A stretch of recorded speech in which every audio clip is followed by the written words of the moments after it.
Welcome, everyone, to the Nerd Journey Podcast, episode number 56. We're joining you every week to talk IT career progression and bring you the advice we wish we'd been given earlier on in our careers. I'm your host, John White, at VJourneyman on Twitter, joined by my co-host, Nick Cordy, at NetworkNerd_. Hey, Nick, how's it going? Hey, John, I'm doing great. We are pre-sales technical engineers with backgrounds in IT operations. We hope our career discussions will be vendor neutral, relevant across disciplines, and remain timeless. If you're enjoying our content, please drop us a positive review on Apple Podcasts or wherever you subscribe. And if you want to get in touch with us, tweet or DM at Nerd Journey. Ultimately, we're just two nerds on a journey. A journey to virtual enlightenment. So let's take a trip. Great, Nick. Yeah, so we're not VMware engineers because, again, I've left VMware. Who knows where I am at this point in time because we're recording in the past. Yeah, but it's so unexpected, John. I feel like we're talking about unexpected things and it fits perfectly. Hey, I'd just like to thank all the people who I'm sure will be bombarding my inbox with curiosity and concern. I'm just preemptively saying thank you very much. I'm sure that you've done that. Don't worry about me. I'll be fine. The thousands of people, right? Yes. At least the tens of people. It's probably better that you don't have access to respond because you just wouldn't have enough time. Yeah, right. I'd be doing nothing but responding. Yeah. Can't have that. Right. Okay, let's get serious. The topic this week is part 4 of preparing for unexpected career opportunities. We kind of went over in part 1 the different types of unexpected career opportunities and why you should be prepared. Part 2, we talked about the different scenarios. In part 3, we talked about actually moving forward in the situations that you'd want to move forward and the best ways to move forward. So part 4, decision time, actually making a decision whether or not to take an offer. I feel pressure, John. I mean, I'm not in this situation right now, but I feel pressure just podcasting about it. So let's just suppose you get an offer letter or maybe a verbal offer. Do you take it? Do you walk away? Because, I mean, what if you weren't looking in the first place? How do I know? Right. So let's define terms here. Usually an offer letter is a very official thing where they've gone through the process of putting together, more of like what they view as like a legal document, like internally, like getting the terms and the numbers that they've presented to you approved by their internal management and put into a document for you to sign.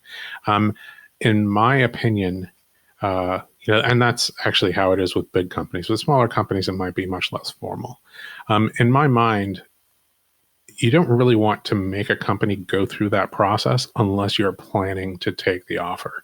So the decision point should come before they're putting an official offer letter together, right? So that decision point should be coming when you're discussing what the offer letter would look like. Okay, John, tell me what it is that you're expecting in terms of salary. Nick, here's, the neighborhood of what we're willing to offer. How does that look to you? Tell me like what you need more and the things that maybe aren't as important to you. That's the decision point there, right? When you're looking at the number, kind of it's in an unofficial state. And they're saying, we are willing to make this financial commitment to you. In this neighborhood. So at that point, and actually, pretty much at every point in the past when you're progressing through, you need to be asking yourself the question, is this opportunity interesting enough to continue pursuing? So, I mean, I definitely have, called off and ended in an interview process, before it got to that final offer stage, like where I talked to a company and I still didn't understand the value of their product, for example, or I understood what it was that they were doing and I wasn't interested in being part of it. Things like that, I just said, hey, thanks so much for your time in this process. I'm going to have to bow out. I think, you guys are going to find a great candidate. And I just think that I'm not the right person. I'm not a good match.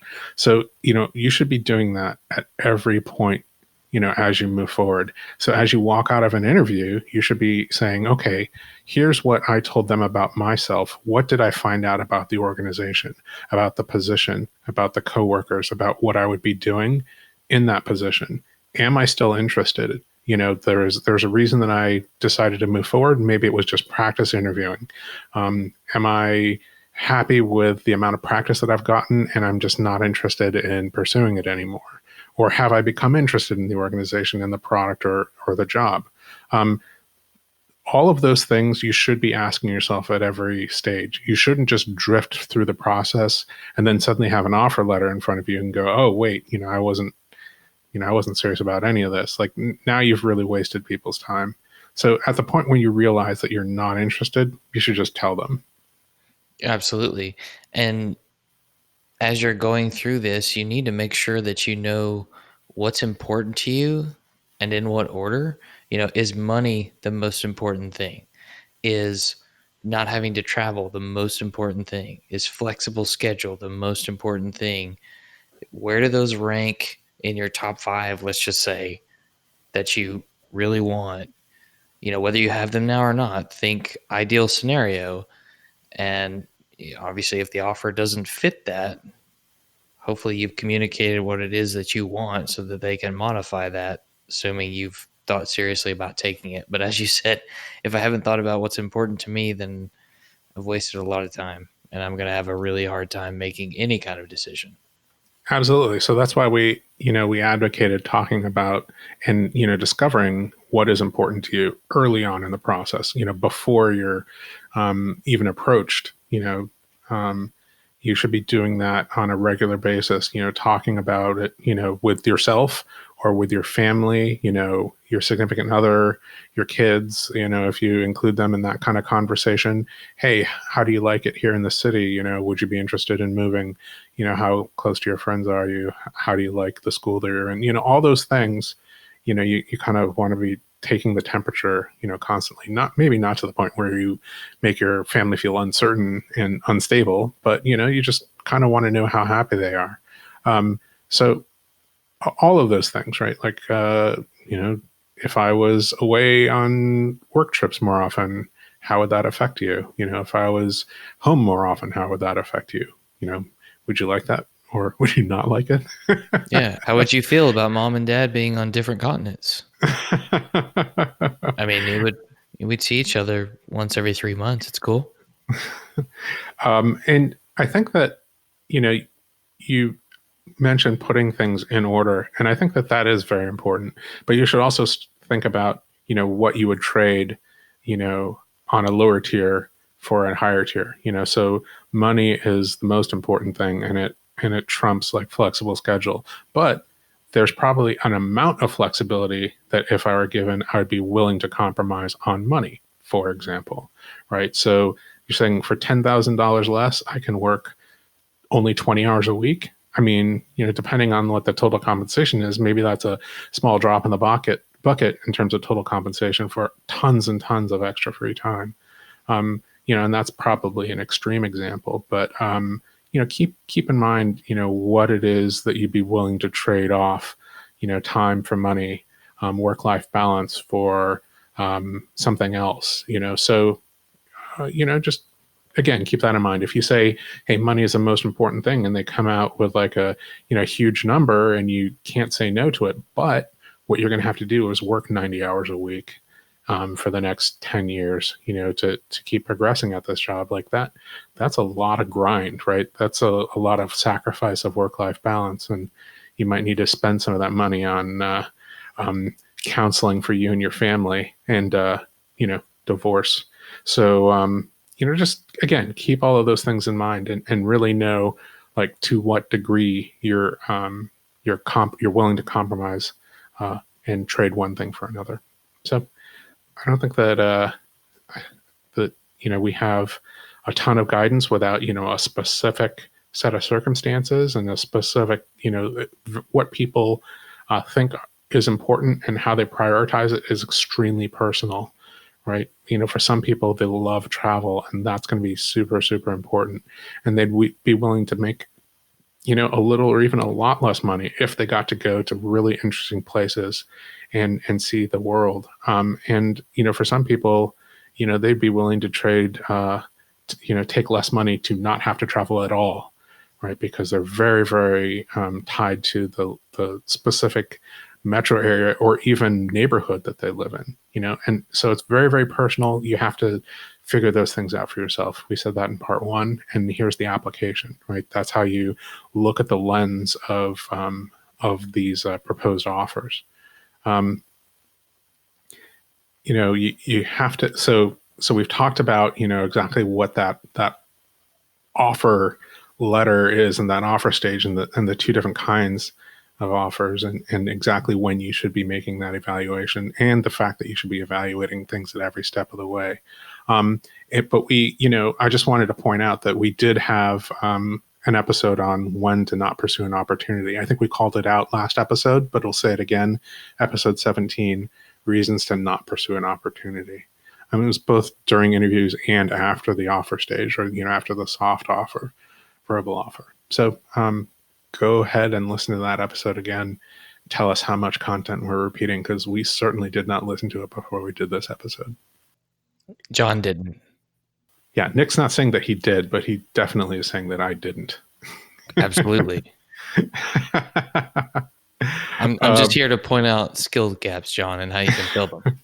It's preparation gaps. I have the skills, I just didn't prepare. Anyway, keep in mind, again, as you're making these evaluations, that when you are the one who's being asked to make a change, the company that's making this offer has to sell you on that change. There's something about what it is that they're offering you that should be different, and better. Like, you have a series of things that are important to you. It should be a better match than what you have today, right? Now, maybe it's, again, all the things that you value, it should, again, if it's travel, if it's locale, if it's work-life balance, if it's compensation, like all of those things, should be a better match to your priorities than what you have. And at the same time, they should have a company vision and set of ethics and values that matches yours, right? So that should be part of it. I mean, again, if that's part of your vision, right, that you want to have a match between your values and your company's values. I suppose for some people that isn't important, and they feel like that, it's just not a priority. In which case, don't worry about that. Right. So that gap, there should be a differentiation between what it is that they have and what they're offering and what it is that you have now. So, very, very important.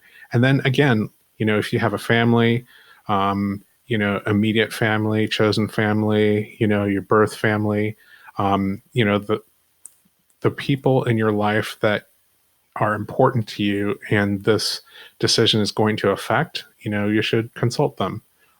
They're not the final arbiters of, of what you should be doing, but, these are people in your life, and it's going to, affect their lives as well. Again, it's not always, the thing that is going to make or break this decision, but, consider how it's going to affect the people in your life. And if you are, a member of a family, like if you have a significant other, if you have kids, it should be, at least partially a family decision. Maybe that's just me and my view of how family should work, but I really feel like that's pretty important. That is important. I mean, I can give you an anecdote. I lived most of my life 12 hours away from my grandmother on one side of the family and, 10 hours from another. So my daughter now lives 10 minutes from two of her grandparents. And, if I were to take a job that relocated us, then I would be putting her in the same situation I was in when I was a kid. So I'm going to shy away from that. And there's really not, I just don't know that there's something that could get me to uproot everyone. Mm. I say that now, but you know what I mean? It Hmm. just, that's an important thing, the proximity to family. Yeah, yeah. So that's a great example of personal value and family value. And something that probably if you talk to your daughter, she would say, yeah, that's, I really love that, and it's super important to me. And maybe she wouldn't know how to express that, but you just get the sense.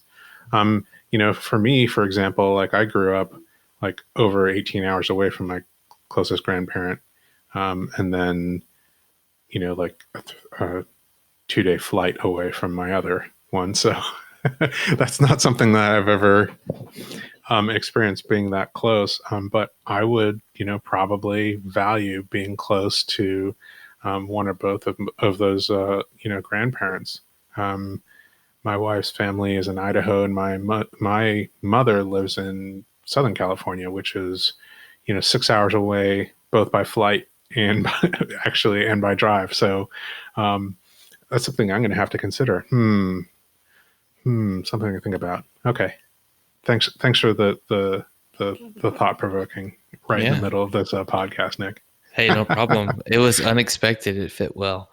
Yeah. So, one more time, John, I'm going to ask the question: should I leverage this offer for a raise at my current company, even if I'm thinking about taking the job?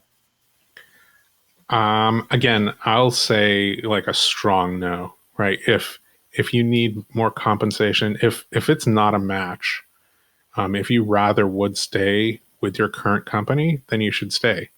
And if the offer is including things that you are realizing, maybe even just having gone through the process, it's exposed things that are gaps at your current employer, at your current organization that you want addressed, then you should ask your employer to address them and come up with a plan between you and your manager and maybe your skip, to address those things. It doesn't.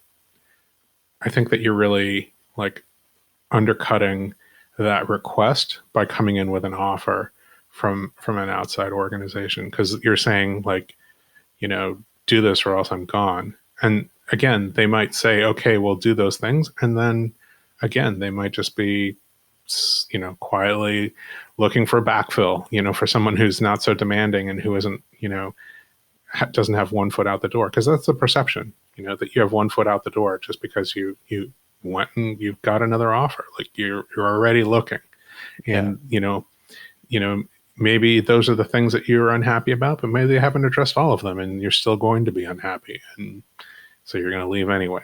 That's a strong signal. And maybe your skip level is the CEO because it's a small company you're coming from, and that's pretty intimidating to me. Having Yeah, to have that conversation, negotiate with the CEO. I mean, they know how to negotiate, so it's not an easy ride. But yeah, and I think, even if you're going to say no to the offer, we'll take the leveraging it to get a raise at the current company off the table. You say no, okay, cool. mm-hmm. If I'm not going to take the offer, then I still want to maintain a professional candor with the recruiter or whoever's presented it to me. Like, thanks, it just doesn't match what I wanted. Hopefully you told them what you wanted during the process, Right. and you're letting them down easy. And if you don't want to negotiate any further, then you just say no and you walk away. Yeah, But absolutely. It's, you just maintain that professionalism throughout, because you never know when they're going to come back. Maybe they represent a different company and it's a different position, and it is a kind of a much, much better fit. And you maintained your professionalism throughout, and they said, you know what, like that Nick, he was a good egg. He was very clear about what he needed. When we couldn't meet that need, he was very clear that he wouldn't be happy taking the offer. But I think I have a much better match this time. And he was such a good candidate, and he interviewed so well. That's what you want those people to be thinking. sure. Um, the recruiter and maybe even the hiring manager. The hiring manager might say, hey, I remember that guy, and now I work at a different company and it's a much better match. I remember the things that he needed. And again, this is going to be a great opportunity. How do I get hold of that guy?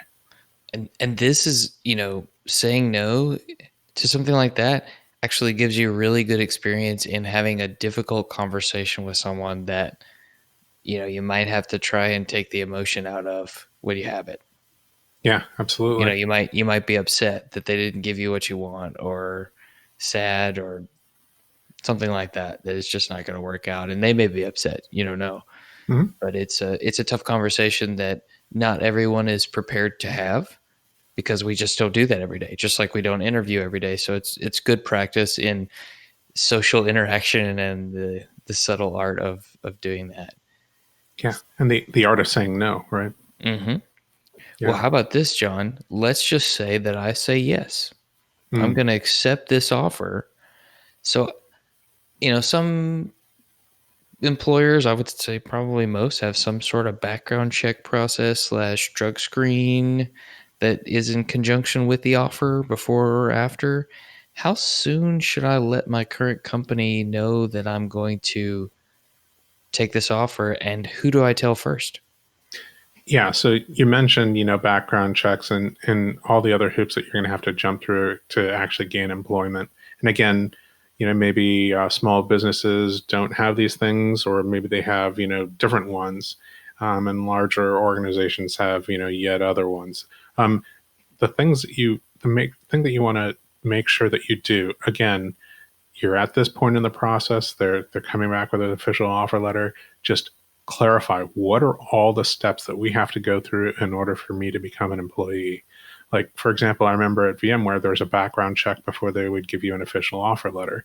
If that's not the case at an organization that you're going to go through, take a job at, they maybe make the offer, have you sign an offer letter, and then they give you a background check that you could possibly fail, or whatever. That's not a good thing. What if you've already given notice at that point? So clarify what the entire process is, right? All the things that could, quote unquote, go wrong, or for reasons that they would turn you down and say no, you can't come work here.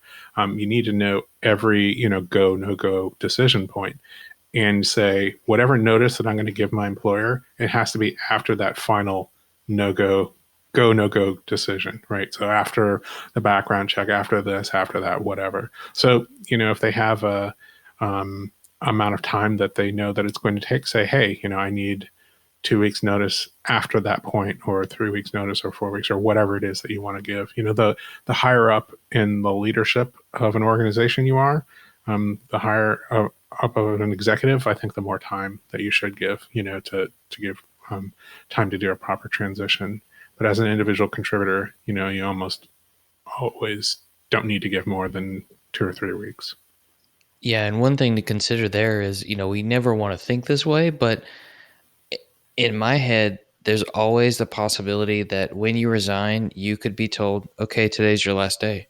And that's Yeah, it. So if you jump the gun on that before you get through all the process on the other side, you could really shoot yourself in the foot. yeah, yeah. So that's known as being walked, right? They're going to walk you out the door, which is you're an at will employee usually, right? And you're saying, hey, I want to stop working on this day, and they say, well, we want to have you stop working today. And that's not good. You never want that. And depending on the organization that you work for, and where you're going to go, maybe you're going to a direct competitor, and they're saying, okay, well, you know we just we'd feel more nervous about the damage that you could do and the time that you'd be here than the comfort of the transition.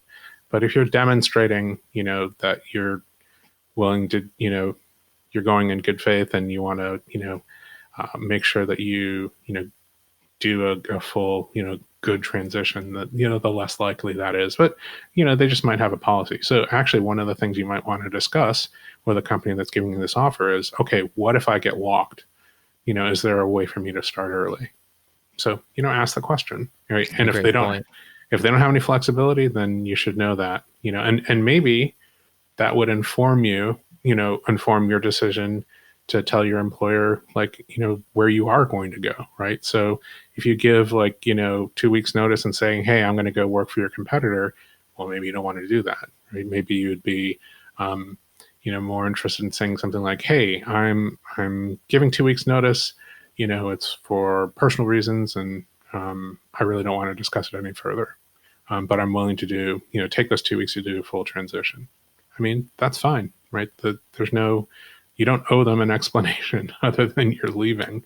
So, you know, that's that's my guidance anyway. Yeah, that is a tough call to make. You know what I mean? To tell or not tell where you're going. I could understand if it's a competitor not wanting to tell. I think maybe some of it probably depends on what's your relationship with your direct manager. Yeah, What do you know about them? How much do you trust them? And again, it's a situation where you cannot completely control what happens when you release that information. absolutely. And I feel like there's a little bit of paranoia in everybody's mind at that time because it's it's nerve-wracking. Yeah, If I get walked, do I have enough money in the bank to cover that gap? I hope yeah. so. It may be a month before I get paid again if that happens. Yeah, that's very, very true. And again, like that goes to financial preparation, right? So like if you have the financial, cushion, then maybe that's less of an issue. I also think that it's very dependent on the role. Like really the only time that I've ever heard about people getting walked is if they are like software engineers going to a direct competitor in the exact same role, right? So if you are in autonomous driving at one company and going to work for the autonomous driving department of a different company, like you kind of got to expect that they're not going to want you to even have the temptation to take any of your the IP that you've been working on with you.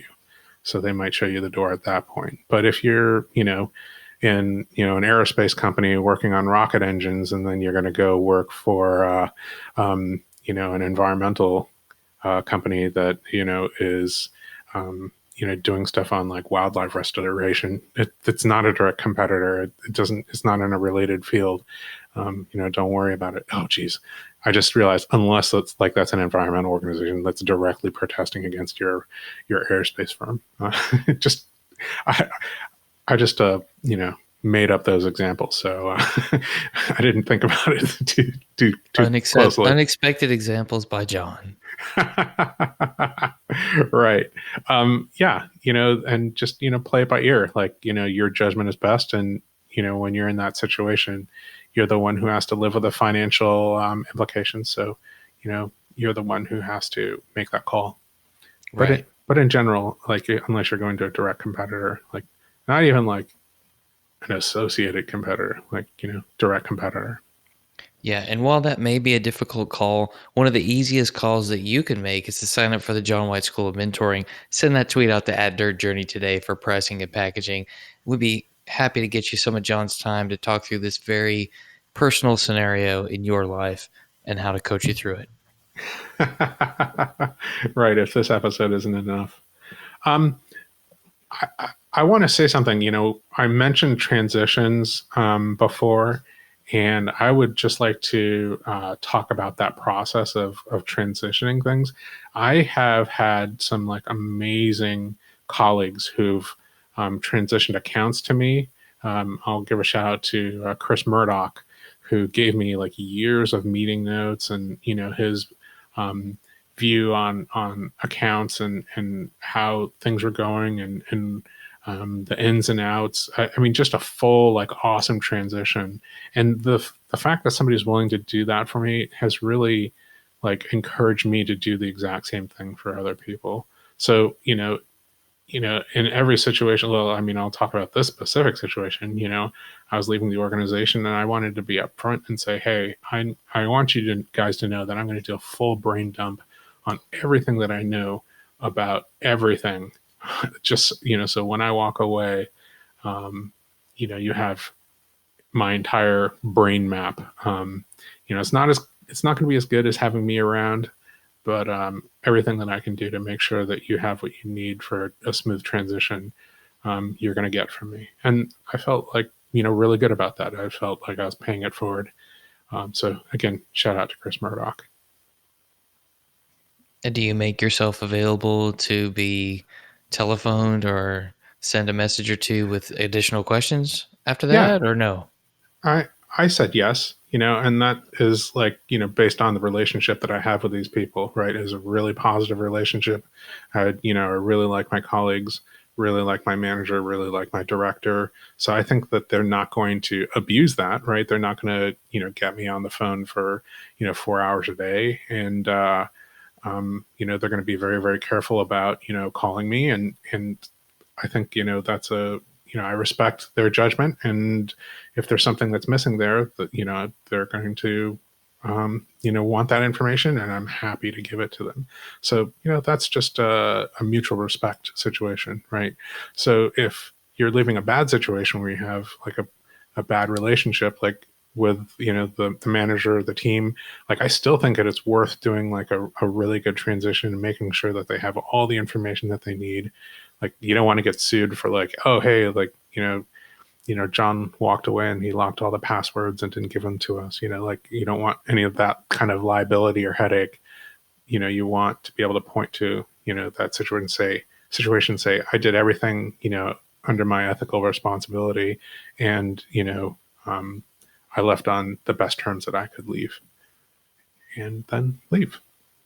Now you might not be open to phone calls at that point, but anybody that you have a good relationship with, you want to make sure that you're open to re-engaging with them at any point in time in the future, right? Those are your possible job references in the future. It's everybody, they might be able to do you favors and you might be able to do them favors. So just keep as many doors open as possible. That's my pep talk for that. For me, because I'm in a sales engineering position, it was about accounts. It was about in-flight, projects and ideas that I had about those accounts. If you're in IT operations, maybe it's about projects that you have going. Maybe it's about ideas for projects that you had, or you were halfway through, overseeing, or things that you needed to execute by a certain deadline that is past when you're planning on being at the organization. So you want to just give like a current state document. Here's the project, here's what needs to happen, here's the overall goal, here's the philosophy behind why I executed the way I did, here's all the next steps that I had, and kind of the map forward. So somebody can pick up the document and say, okay, I kind of know exactly what it was that he was thinking, and what he was going to do and why. And that's invaluable, that somebody's going to, have really good feelings about you because you did that, and you never know when that's going to pay off in the future. So I don't know that we talked about timing too, right? I said 2 or 3 weeks for an individual contributor. 2 weeks seems to be industry standard, what people say, but I really think, if you can afford the more time, then, take more time. It's, depends on what you're comfortable with, how quickly you want to move, and how quickly you think you can do that really, really good transition. And then the final step, I would say, is the messaging, right? And that's really up to your manager. Like, who are you going to tell? How do they disseminate that information within the organization that you're leaving? That's up to your manager. That's not up to you. So you can just let that manager know, listen, it's you can set the tone, like, how quickly you want to tell people, and what you want to say to them, and I'll follow your lead. Just let me know what it is that you want me to say, and when not to say it, right? Right. And that's just courteous. Yeah, and you want to communicate to the manager that, hey, I want my colleagues to at least know how to get in touch with me after I leave. I don't want to, if you go to the office every day, I don't want to just walk out of the office at 5 o'clock on my last day, not being able to say anything to anyone about, oh, it's my last day, Right. Right. But you're right. Exactly. It's not really your job to disseminate that info broadly. Mm-hmm. Well, there's nothing stopping you from giving your personal contact information to coworkers at any point in time, whether or not you're telling them that you're leaving. So, Sure. the leadership at your company might want you to like literally disappear. Like you walk out on a Friday and then you just never come back, and nobody ever says anything about it until somebody goes, wait, does John still work here? And they go, no, he left. And that's fine, but you can still give your phone number and your email address to people as long Sure. as you're not commenting on, your state of employment there, or whether you're leaving. And then after you've left, if people reach out to you, then you're absolutely free to talk. Like, unless you have some kind of employment contract that says you're not allowed to talk to people, and most Right. of the time you won't. Makes sense. Yeah. All right. I think that we've covered that pretty thoroughly, Nick. What do you think? I think so. I think that's a nice wrap up to the series. Any last points you want to add? No, I think we covered it pretty well. If there's stuff that you feel like we missed or we gloss over, then please feel free to let us know at Nerd Journey. Tweet at us, or send us one of us a LinkedIn message, and we'll revisit the issue and maybe do like a little bonus episode where we do 10 more minutes of clarification on something if we have left it. Yeah. We definitely want people to subscribe and give us a positive review on Apple Podcasts or wherever you're listening. And we want to know if we're being helpful, and we're always looking for interesting questions to ponder. You've heard it, but we're collectively on Twitter at Nerd Journey. All right. Farewell, listeners. Tune in next time as the journey continues. I'm John White at BJourneyman, for Nick Cordy at Network Nerd _, signing off. Adios. Part 4 is a wrap.